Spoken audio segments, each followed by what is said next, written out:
аяқпен жұмыс істейтін жонғыш пілдек, қарапайым тілде айтсақ станок. Бұның көмегімен тұтқындар аяғымен күні бойы жұмыс істеп, өздеріне керек әртүрлі заттарды істеп отырған.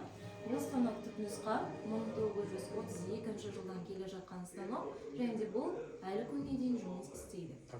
Бұндай станоктарды тұтқындар өздері жинап, өздері осымен жұмыс істеген. Және бұл станоктардың ерекшеліктері ешқандай электр күшінің көмегінсіз жұмыс істейді.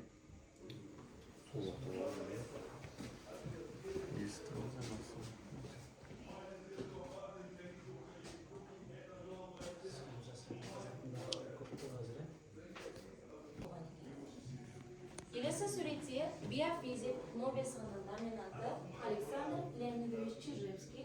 Бұл кісі Чижевскийдің аспалы шам деп аталатын құрылғысымен танымал лампа Чижевского.